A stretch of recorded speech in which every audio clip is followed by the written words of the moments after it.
네, 안녕하세요. 여러분들의 구독과 좋아요로 이 채널이 유지되고 있습니다. 네, 영상 속도는 1.5배를 추천드리는 바이고요. 네, 이번 내용은 미국 자금이 들어오지 않게끔 입금이 막히고 있는 내용 위주로 좀 준비를 했는데요. 대부분 눈치가 빠르신 분들은 아마 아실 거예요. BUSD 사태가 일어나고 나서부터 이게 대부분 이제 입출금 중단 사태가 꽤 많이 나왔고, 또는 요즘 실버게이트 사태로 인해서 오로지 미국 달러 쪽에 있는 입금 자체는 거의 다 중단됐다, 뭐 이렇게 보시면 될 것 같습니다. 거래가 또 중단되고 서비스가 진행이 안 되어 가고 있는 실정이에요. 그래서 실버게이트가 답을 찾기 위해서 요즘 스위스 은행에 도움을 요청을 하고 있다고 하는데, 스위스 은행도 요즘 많이 힘들어하고 있는 실정이기 때문에 특히나 뭐 쉽지는 않을 것 같습니다. 그 다음으로 BUSD 시가총액이 21년 6월 27일 이후 처음으로 100억 달러 아래로 하락을 보여주고 있다는 것과, 그 다음에 시그니처 뱅크는 결제를 위해서 안정적인 코인을 채택한 최초의 미국 금융 서비스 공급자가 되었고, 여기에 트루 USD가 요즘 치고 많이 나와 주고 있거든요. 그래서 이제 또 보게 되면 요즘 트루 USD가 방향성이 좀 좋았던 이유도 시그니처 뱅크가 좀 괜찮다라고 보여지다 보니까 저쪽으로 자금이 이동이 좀 많이 되지 않느냐, 뭐 이런 의견들도 또 많이 나와주고 있기도 합니다. 또 이번에 최근 몇 주 동안 거래 유출이 증가가 좀 많이 나와주고 있다고 하는데요. 7일 동안 10% 증가한 반면 거래가 유입되는 양은 36% 감소를 했다. 전반적인 거래는 11월 폭락 이후 활발하지 않는다 라고 되어져 있죠. 그러니까 기존의 알고리즘 스테이블 코인에 따른 루나 사태와 FTX 사태로 인해서 대부분 콜에 있는 대부분 자금은 개인 제금으로 빠졌고요. 그 다음에 그 이후 때부터 실버게이트 문제가 있었고, 시그니처 뱅크도 문제가 있었습니다. 그래서 거의 4분기 때쯤에 대부분 물량을 싹 축소시키던지 기존에 있었던 물량도 거의 다 정리를 했기 때문에 시장의 파급력은 그렇게 크진 않을 것 같아요. 영향을 주긴 하겠지만 막 전저점을 갱신할 정도만큼은 저는 주지 않는다라는 주장을 내비치고 싶습니다. 그리고 이 최근 몇 주 동안에서 이제 좀 자금이 많이 밀렸던 이유는 차익 실현 비중이라고 보는 게 맞겠죠. 또한 셀시우스가 이더리움 자산 9억 달러 정도고 ST더가 6억 달러 정도가 된다고 하는데요. 요즘 이제 디파이 쪽에서 이것도 되게 웃긴 게, 셀시우스 2월 28일 기준점으로 WBTC에서 비트코인으로 전환을 했습니다. 이때는 뭐 별로 관심 없었고 뭐 어디다 뭐 쓰려고 하는 거겠지라고 생각을 했었는데, 이번 기사 이제 조각 맞추기 좀 들어가다 보니까 확인이 됐던 게, 이제 일부 고객들한테 돈을 줘야 되니까 어느 정도 돈이 나갈지가 예측이 안 되잖아요. 그래서 예치 자산의 94% 인출할 수 있도록 세팅을 맞춰 두었다라고 보시면 될 것 같습니다. 그러면 이제 자금 비중이 계속해서 C가 마르겠죠. 그러면 일시적으로 지금의 디파이 부분도 생각보다는 좀 많이 축소가 될 수 있는 가능성도 있기도 합니다. 그래서 이 출금에 있는 비중이 얼마만큼 줄어들 거냐 아닐 거냐는 3월에 있는 동향을 좀 보고 결정을 해보는 게 맞지 않을까 싶고요. 그 다음에 최근 매도세가 단기 보유자, 아까 뭐 저번에 실시간 방송에서도 이야기를 했지만 지금 팔고 있는 애들은 다 단기 차익 물량입니다. 네, 대부분 수익을 뭐 그래도 짧게 드시는 분들도 계실 거 아니겠어요? 그래서 단기에 있는 물량이 이번에 좀 소화가 됐다라는 크립토 퀀트 자료이고요. 그 다음 우측을 보게 되면 최근 동향만 보겠습니다. 보게 되면 전월비 비중으로만 이렇게 볼게요. 보게 되면 기존에 있었던 이 고래 비중만 많이 축소됐다. 그러니까 즉 조각이 또 맞춰지죠. 실질적으로 들어왔던 큰 물량은 빠져나가고 기존의 차익성이 있는 쪽만 많이 좀 늘어났고, 이렇게 해석을 해볼 수도 있겠죠. 그리고 또 기존의 고래가 뭐 지금 상황을 보게 되면 자금을 융통할 수 있는 그런 원활한 조건도 아니잖아요. 그래서 그런 부분으로 또 볼 수가 있는 자료라고 생각하시면 될 것 같습니다. 또한 여기에서도 또 보게 되면 이번에 수수료의 국내 비중을 보면 되게 웃긴 게 코인원, 곱박스 제일 높고요. 그 다음에 업비트 비중이 가장 낮다. 뭐 이렇게 보시면 될 것 같습니다. 수수료로 장사를 많이 치고 있는데 코인원은 진짜 어떻게 해서든 살아남기 위해서 고객님, 저는 제가 먼저 살아남아야 될 것 같아요. 이런 느낌인 것 같습니다. 그 다음으로 바이비트도 은행을 통한 USD 입금이 중단되었다 라고 되어져 있는데요. 뭐 어쩔 수 없다라고 볼 수가 있겠죠. 이게 계속 확장이 되면 이제 대부분 아무래도 제가 생각했던 시점은 한 4월, 5월 달 되면 자금 비중이 홍콩이나 이런 쪽에서 만약에 자금이 좀 많이 들어오지 않는다라고 하면 거의 최저 거래량이 찍히는 시점이 여름이나 아니면 올 봄 거의 끝나갈 때쯤, 봄이 끝나갈 때쯤이 아마 거래량 최저점을 찍지 않을까 라고 저는 조심스럽게 생각을 하고 있습니다.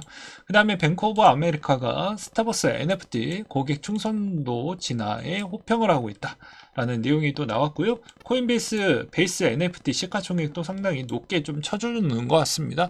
홀더가 좀 많아서 그런 것 같고요. 이메이드 블록체인 미르엠도 동시 접속자 17만 명 돌파를 했다 라고 볼 수가 있겠고, 그 다음에 미국의 SEC 위원장이 암호화폐 증권법 양립으로 가능하다 라고 하고 있습니다. 그러니까 양립으로 간다라는 건 조건부 형태로 간다라는 것 같은데, 이러면 우리에게 별로 좋은 성과가 나온다라고 볼 수는 없겠죠. 그래서 쉽지는 않을 것 같다 라고 보는 게 맞을 것 같고요. 그 다음으로 비트코인 기반 NFT 시장 2025년도 때까지 45억 달러까지 성장이 나올 것 같다라는 내용과, 그 다음 미국의 CFTC 산하 기술자문위원회가 3월 22일 디파이 관련 논의를 좀 한다고 합니다. 그러니까 지금 종합적인 코인 동향을 딱 보게 되면 느끼는 점이 딱 하나가 있어야 돼요. 그게 무엇이냐면, 자, 올해 안에 거래소 정리가 좀 됩니다. 예. 한국은 이미 끝났죠. 나머지 나라가 원래 느려요. 예, 느리고 반응이 느리다 보니까 어쩔 수 없다. 근데 이게 생각보다 자금이 이쪽으로 자꾸 들어가려고 하니까 이것 봐라 라고 볼 수가 있는 것이죠. 그러니까 어쩔 수 없이 사전적으로 다 정리가 되고 그렇게 좀 하자라는 취지로 문제 있었던 걸 다시 한번 콕콕 주시면서 진행을 하고 있다라는 것과, 야 어차피 작년에 계속 이어졌던 부분인데 왜 이제 또 불거져 나오냐, 이렇게 또 보실 수도 있어요. 항상 해외 쪽은 무언가 처리하는 속도가 너무 느립니다. 예, 어떤 처리하는 과정이 매우 느리고요. 항상 그 분기에 있는 그 실적과 재무제표가 딱 넘어가면 또 3개월 동안에 있는 공백 기간이 또 생겨요. 그때까지는 대부분 터치를 잘 안 합니다. 네, 그때만 넘어가면 되기 때문이죠. 그러니까 그런 것까지도 고려를 해서 지금 이루어졌다라고 보시는 게 맞습니다. 그래서 올해 같은 경우에는 크게 슈팅을 먹는 것보다 전략적으로 좀 슈팅이 나올 수 있을 만한 그런 특징적인 요소를 잘 캐치를 해서 그때그때마다 먹고 빠지는 형태로 가져가는 게 가장 좋고요. 뭐 추세적으로 또 장기적으로 보시는 분들은 계속 급락이 나올 때마다 좀 튼튼한 비트코인 이런 쪽을 계속 모아가는 형태로 가는 게 매우 좋겠죠. 이번에 또 비천 마당님 같은 경우에는 이런 관점으로 좀 본다라고 하더라고요. 그래서 봤더니 7년째 코인으로 먹고 사는 사람인데, 내가 한번 따로 분석을 해봤다. 어떻게 분석을 했냐? 예, 채굴 시스템으로 좀 분석을 좀 해보았다 라고 했습니다. 채단가를 개무시하고 제발 좀 보지 말자. 매번 여기에서도 이제 차트쟁이들을 별로 좀 무시하는 이야기도 좀 있었어요. 물론 이거는 자기가 보는 관점이 제각각이기 때문에 저는 존중하는 바입니다. 보게 되면 최단가 가격과 비트코인 가격이다. 최소 2배에서 10배까지 처먹었고 쌓아놓은 자산이 많을 것으로 나는 보고 있다. 지금 가격이 팔아먹는 가격보다 훨씬 싼데 그럼 팔아먹는 돈으로 2에서 3비트를 살 수가 있다라고 보게 된다고 하면 이거는 지금 상태에서 더 이상 가격이 그렇게까지 많이 떨어지지 않는다. 뭐 이런 주장을 좀 내비치려고 하는 것 같아요. 그러니까 이것도 뭐 여러 가지 특정 자산군과 비교를 해본다라고 하면 얼추 2분에 있는 주장이 아예 틀렸다라고 볼 수는 없겠죠. 뭐 주식이 이거 정말 매력이 없고 계속 떨어진다라고 해서 이게 상패가 되거나 아예 뭐 그 다음날 영원히 되는 건 아니지 않습니까? 그러니까 그런 형태와 그리고 부동산도 마찬가지로 뭐 그 다음날 뭐 반토막이 뭐 나는 만큼 뭐 떨어집니까? 그렇게 보기에는 좀 어렵죠. 근데 비트코인은 여러 가지 이제 뭐 오랫동안 해왔던 사람이 계속 업데이트와 최신화 소식에 대해서 둔감하다라고 하면 뭐 또 그 다음날 뭐 100만 원까지 안 간다라는 보장성이 어딨어? 이렇게 또 생각하실 수도 있겠지만 지금 상황은 좀 다르죠. 네. 저번에도 설명을 드렸지만 일단 첫 번째 지갑으로 이동을 했기 때문에 거래소에서 거래를 해야 가격이 변화가 발생을 합니다. 선물이나 CME 쪽에서 거래가 나오는 부분에 좀 줄지언정 그게 총량에 있는 합이 거래소에 많이 밀집이 안 되어져 있기 때문에 이게 영향을 줄 수 있는 확률은 매우 적어진다라는 거예요. 그리고 떨어질 수 있는 확률이 그러니까 제한이 있다라는 것이죠. 그 다음에 두 번째로는 자금이 안 들어온다고 해도 어차피 환율이 생각보다 많이 강하고 있기 때문에 이탈할 수 있는 범위가 선택적 상황이 아주 안 좋아요. 그래서 어쩔 수 없이 여기에 자금이 묶여야 될 수밖에 없는 상황적 여건도 없지 않아 있습니다. 그러니까 이런 측면까지도 좀 고려를 하면서 보는 게 어떨까 싶네요. 근데 좀 신선하기도 했습니다. 오로지 이분은 최단가 위주로만 본다라고 하니까 여기에서 이제 최단가 가격을 보게 되면 상당히 높게 되어져 있으니 이제 댓글로 보게 되면 되게 웃긴 걸 지금 최단가보다 더 비싸네? 이런 이야기가 또 나올 것 같았어요. 그러니까 이분이 야 전체적인 흐름을 보라는 거지 꼭 최단가 형태에 있는 가격대로 움직인다라는 건 아니다 라고 이야기를 해 주신 거죠. 그러니까 딱 하나만 보는 거죠. 예, 전체적인 흐름을 보라고 이야기를 하는 건데 야 이거 틀리지 않냐? 뭐 이런 형태로 더 공격하는 것이죠. 채굴 단가와 함께 중요한 건 해시 파워이고 해시 파워가 꺾이지 않는다는 거 계속적으로 채굴을 하고 있다라는 뜻이니 가격 유지가 하겠다라는 의지와 가능하다라는 거죠. 저 사람이 믿지는 장사라고 해도 장기적인 방향을 보았을 때 조금만 오래 시즌만 넘기면 괜찮을 것 같아. 이런 마인드랑 같은 형태라고 보는 게 맞겠죠. 그 다음으로 또 이제 요거 약간 멘탈 다지기로 한번 또 준비를 해 왔습니다. 네, 보니까 마이너스 통장 갑갑하다. 닉네임 도박쟁이님이 또 전에 다 찾아서 코인에 오래 했는데 BTC 마켓 물렸는데 비트까지 이모 양이니 손절밖에 없는 거 아니냐? 벌써 100만원 잃었고 잔고 영원이라 이자까지 넣어야 되는데 이번 이율이 5.58%라고 하네요. 그래서 한번 봤습니다. 2,500만원 있고 비트코인 그래도 71% 정도 됐으니 전 나쁘지 않는 정도인데 마이너스 통장 보니까 이것 봐라 1억 원을 빌렸네. 그러면 1억 원이면 1년에 600이면 단순 계산해도 어마어마한 돈이 나간다라고 볼 수가 있겠죠.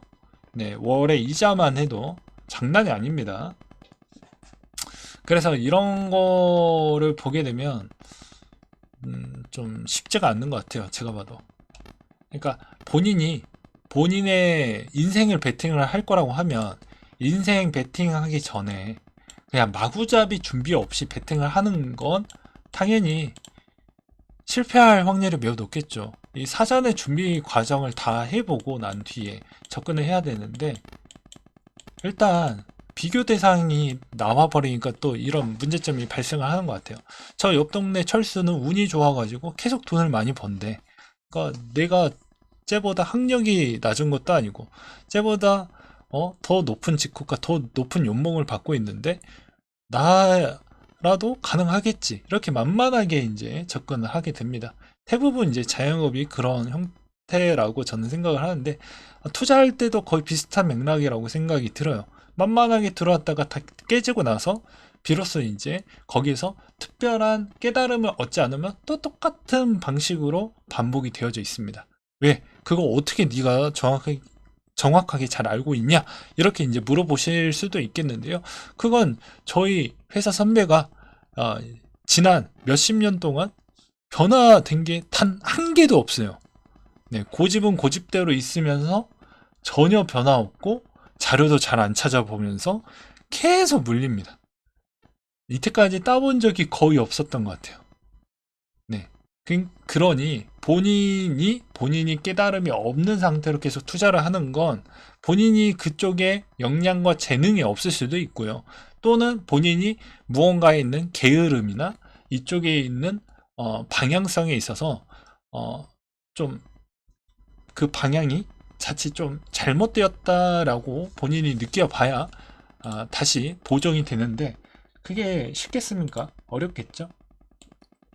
캘린더 한번 보고 넘어가도록 하겠습니다.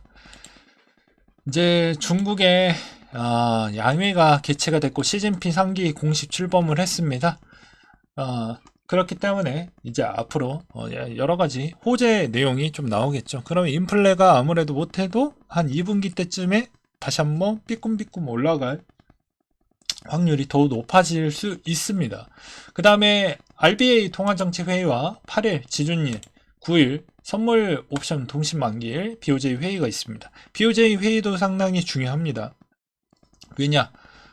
미국 국채를 사줄 수 있을 만한 대상자 중에 한 명이기 때문이죠. 그 다음 미국의 고용보고서가 10일날 나오니 또 비트코인 얼마나 움직일지 좀 봐야 될 것 같습니다. 네, 오늘 내용 여기까지 한번 준비를 해보았는데요.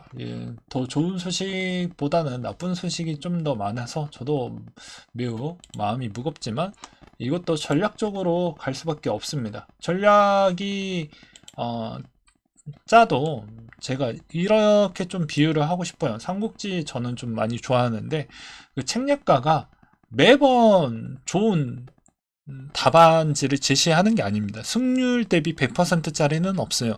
승률이 조금 더 높았고 그게 이제 어마어마하게 약간 소문과 마케팅이 곁들여져서 그 사람이 상당히 엄청난 인물로 격상이 됐다라고 저는 표현하고 싶습니다. 그러니까 마찬가지로 투자에 있었을 때 전략도 본인에 맞는 적성에 잘 맞는 스타일을 찾아가 보시고 그걸 최적화시키는 데 힘을 많이 쓰셔야 가능하다 라고 말씀을 드리고 싶어요. 지금의 거래소에 총량이 있는 비트코인이 대략 한 200만 개에 가깝습니다. 제가 저번에도 이야기를 했죠. 데이터 보여드리면서 1500만 개 한동안 묶였고 움직이지도 않고 거기다가 실질적으로 한 그냥 대략 계산하기 편하게 자 계산기 꺼내 볼게요. 계산하기 편하게 2100만 개 기준에서 이제 0.1%가 210만 개죠. 그러면 2100만 개 빼기 210만 개를 또 뺍니다. 그쵸? 근데 여기에서 빼기 1500만 개를 빼요. 그럼 390만 개가 남죠. 그럼 여기서 200만 개를 또 뺍니다. 그러면 190만 개 정도가 이제 어디에서 떠돌고 있다라는 것인데 그건 제가 확인하기에는 좀 어렵겠지만 일단은 그렇다라는 거예요. 그래서 현 상황이 더더더 거래량이 최하까지 빠지게 된다고 하면 그때 또 보고 우리는 좀 결정을 해봐야 되지 않을까 싶습니다. 그래도 과거 대비만큼은 그렇게 많이 빠질 수가 없다. 그러니까 저 200만 개가 계속 쏟아져 나온다고 해도 가격의 마지노선이 전저점을 갱신하려고 하면 저것보다 더 많은 물량이 더 쏟아져 나와야 된다라는 거예요. 어느 쪽으로? 거래소 쪽으로. 뭐 덱스 시장이 커졌다라고 해도 전체에 있는 거래를 갱신을 해줄 수 있는 건 메인 거래소이거든요. 그런 것까지도 좀 고려를 하시면서 보셔라. 그래서 지금 상황은 적절한 조정에 또 다른 기회를 준다. 이렇게 건강하게 생각을 하시면서 보시는 걸 추천을 드리고 이상으로 마치도록 하겠습니다.